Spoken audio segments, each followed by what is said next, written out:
In the 1940s, South Central Los Angeles had union wages, black-owned businesses lining Central Avenue, jazz clubs, churches, and working families buying homes.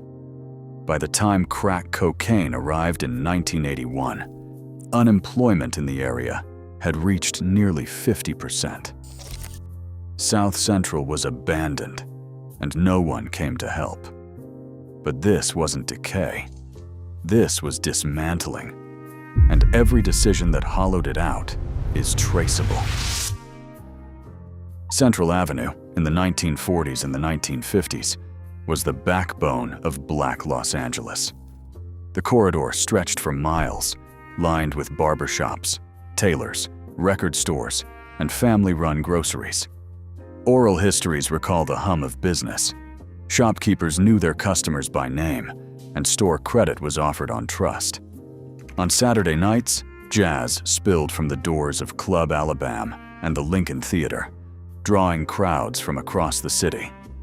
Musicians like T-Bone Walker and Milt Jackson played for packed rooms. Their cash earnings were spent at local cafes and markets before the sun rose.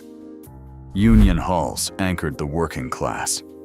Rolls from the United Auto Workers and the International Brotherhood of Electrical Workers listed thousands of South Central residents, men and women who clocked shifts at the Firestone Tire Plant, Douglas Aircraft, and dozens of metal shops. Wages from these jobs paid mortgages on modest homes, supported church donations, and built a financial cushion for the next generation. Churches like Bethel AME and St. Joseph's doubled as mutual aid societies, pooling resources for funerals, hospital bills, or the launch of a new barber shop. The Central Avenue Credit Union kept deposits circulating locally, offering small loans for home repairs or business expansion. This was a self-sustaining ecosystem. Money earned in the factories and clubs stayed in the neighborhood. Children walked to schools named after Black leaders. Families gathered on front porches on Sunday afternoons. The community was not fragile or chaotic. It was built on work, ownership, and collective effort, with every institution reinforcing the next.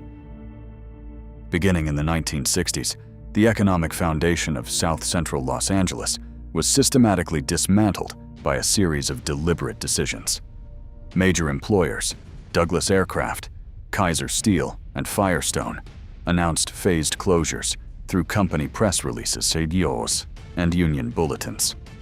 Between 1969 and 1975, thousands of union jobs disappeared as production lines shut down or relocated out of state. Union representatives recall the precise dates: Douglas layoffs in 1969, Kaiser Steel's furnace closure in 1971, Firestone's final shutdown in 1975. Each event was documented in bargaining records and corporate memos, stripping away the jobs that once paid mortgages and kept local businesses afloat. While factories closed, freeway construction cut through the heart of Black neighborhoods. Caltrans Project Memo number 17-63, approved in 1964, mapped the routes of Interstate 10 and Interstate 110 directly through South Central. City Council Resolution 68-112 finalized the alignment in 1965, despite heated public opposition. The Kerner Commission Appendix later recorded the displacement of more than 4,500 homes, most belonging to working-class Black families. These were not accidental losses.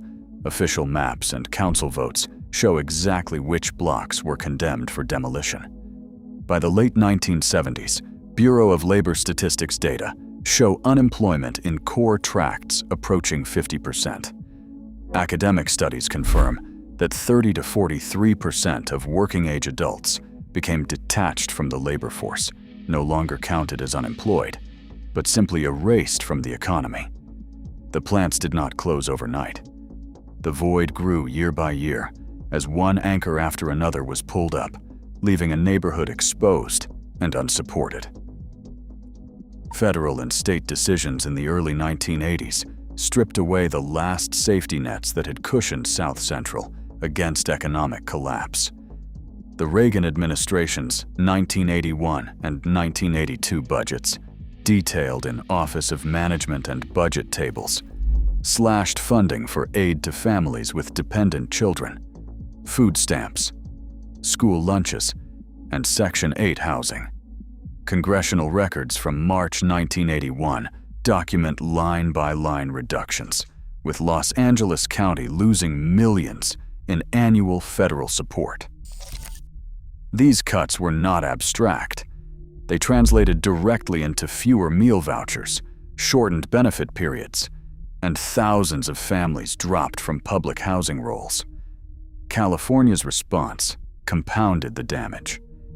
In May 1982, the Department of Health Services issued a bulletin eliminating the medically indigent adult category from Medi-Cal, as codified in Welfare and Institutions, Code Section 14,065.2. The state's own budget summary for fiscal year from 1982 to 1983 recorded the overnight loss of coverage for nearly 200,000 low-income adults.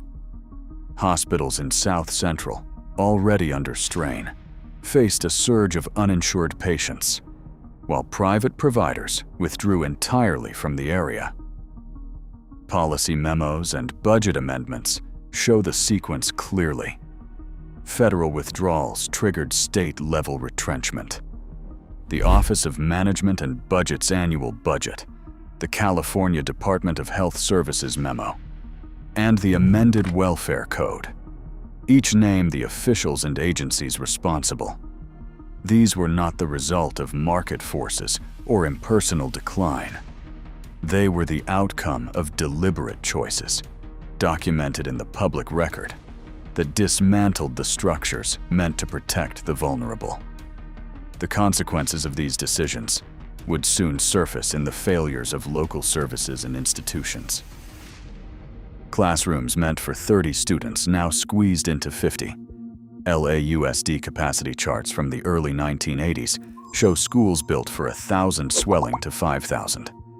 Teachers left as fast as they arrived, chasing better pay elsewhere. Hiring freezes locked in the shortage. For many kids, the day started in a hallway or on a bench. No desk, no supplies, no order. Hospitals retreated in step.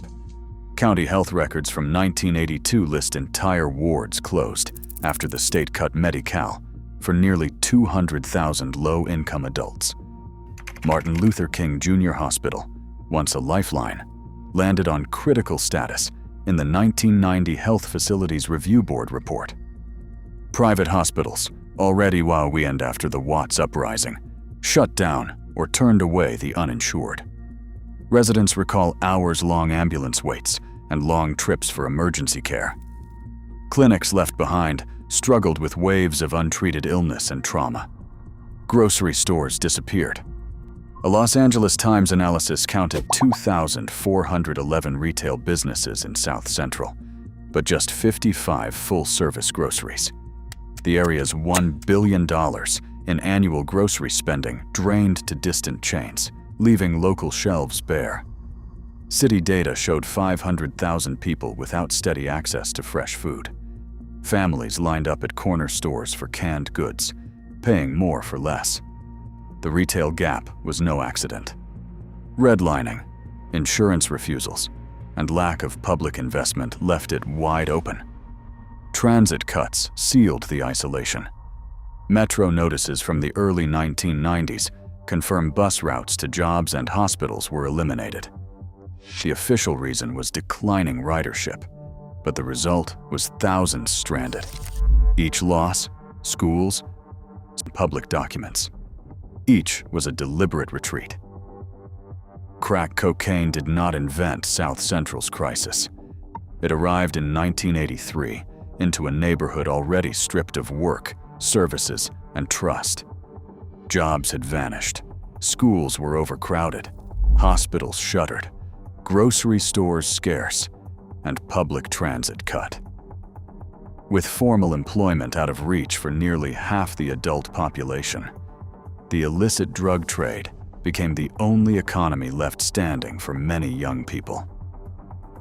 The city's response was not to restore jobs or rebuild services, but to unleash Operation Hammer. In April 1987, following a high-profile shooting, LAPD Chief Daryl Gates deployed 1,000 officers across a 10-square-mile sweep. Over a single weekend in 1988, police arrested 1,453 people. Arrest logs and an ACLU study show that 47% of young black men in South Central were entered into the city's gang database, often based only on their address.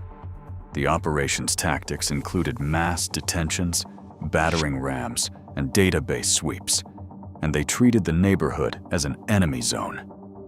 Instead of investment, residents received containment.